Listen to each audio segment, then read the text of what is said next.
Oke, assalamualaikum warahmatullahi wabarakatuh. Sekarang kita nyampe di video hari kedua.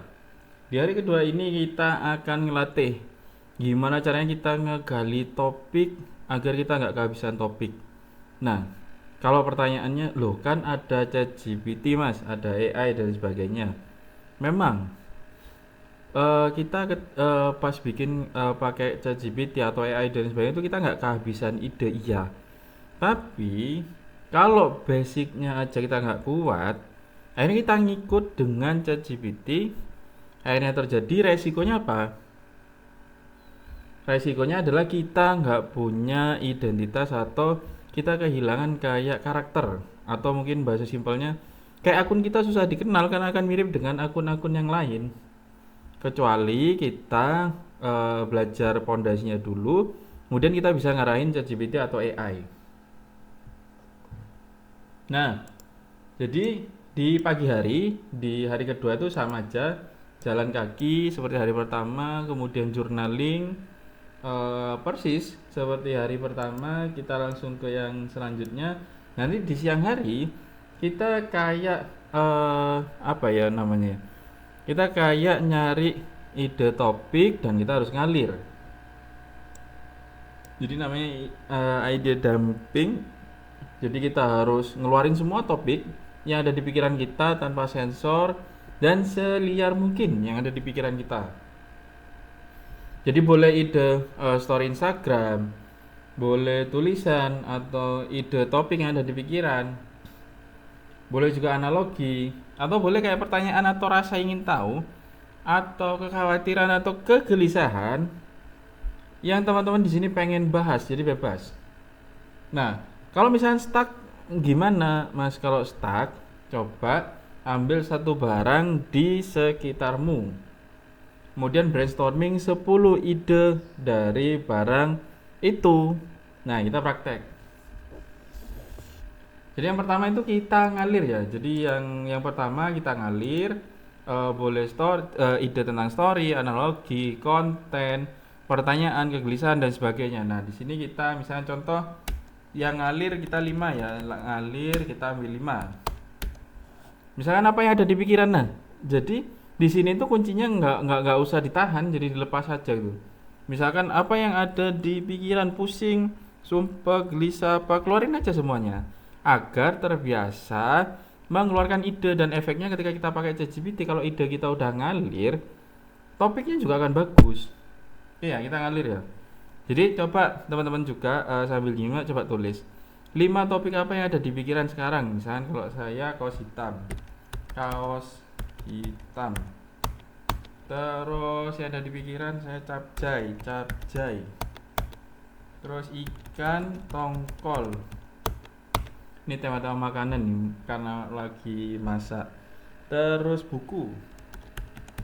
Buku sama jalan kaki. Nah, jadi di sini kita kayak nge-breakdown aja, ngalir dulu, nanti baru kita konekin gimana caranya ini bisa jadi sebuah cerita yang oke. Nah, setelah ngalir kalau misalkan stuck gimana? Ambil satu barang yang ada di sekitarmu. Nih, barang yang ada di sekitar saya misalkan kunci sepeda. Kunci sepeda. Sepeda motor. Nah, dari kunci sepeda motor ini ada ide apa aja yang muncul di pikiran kalau ngomong kunci sepeda motor. Misalkan kalau saya ada kata motor, terus pembuka, terus kunci sepeda motor apa ya, sering lupa. Terus kunci sepeda motor apa lagi ya, kunci sepeda motor apa lagi. Nah, kalau misalnya stuck kayak gini dilepas saja, bingung, tulis saja bingung.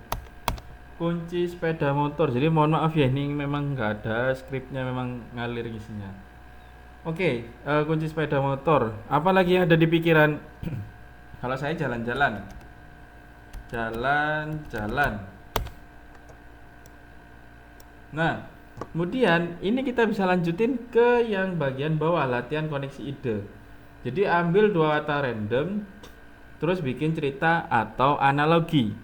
Nah, kita ambilnya dari yang atasnya. Di sini kita ambil jalan kaki atau buku-buku dengan kunci sepeda motor.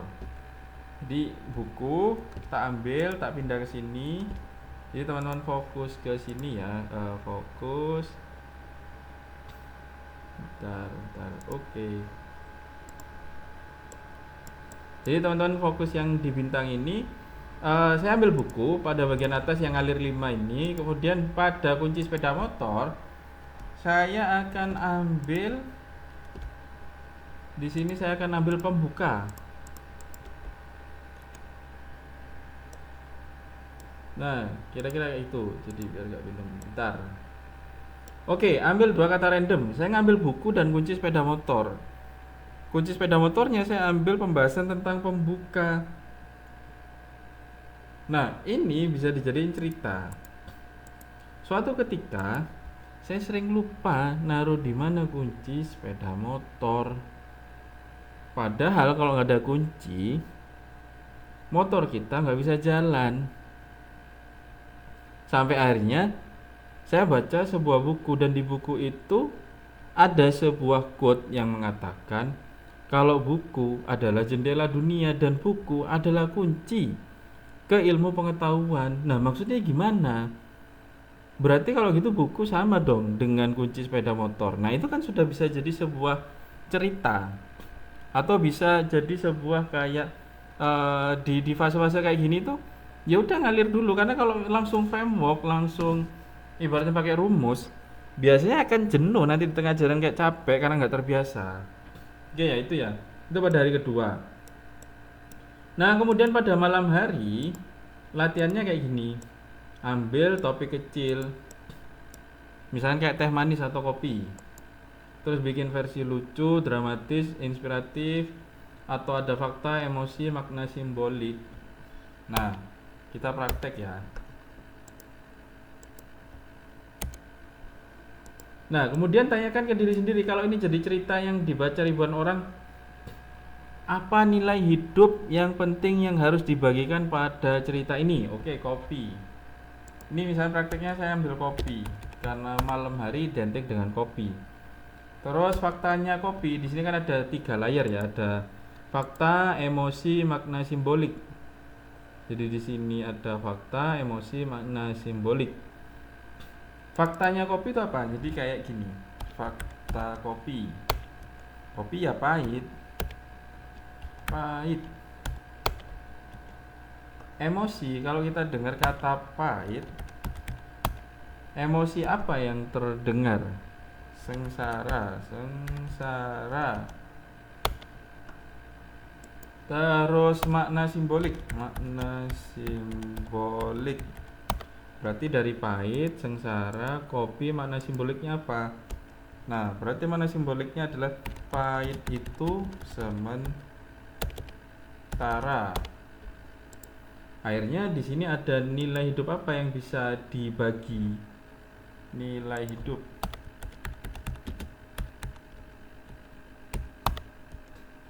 Akhirnya di sini kita bisa cerita. Bayangin, pernah nggak suatu ketika, jadi misalnya nanti kalau mau di share atau dibikin kayak storytelling, ini contoh gitu kan ya.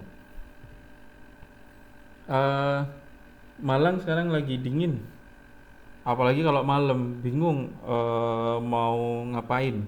Akhirnya aku bikin kopi deh di dapur, pakai cangkir kecil, dikasih gula dikit, terus kemudian diaduk, terus sambil ngerjain project yang belum selesai.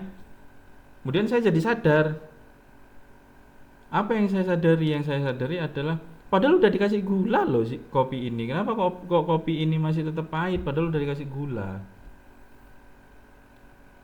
Terus habis itu minum, pas minum itu akhirnya jadi sadar. Iya juga ya. Pahitnya kopi itu ternyata cuma pas di awal.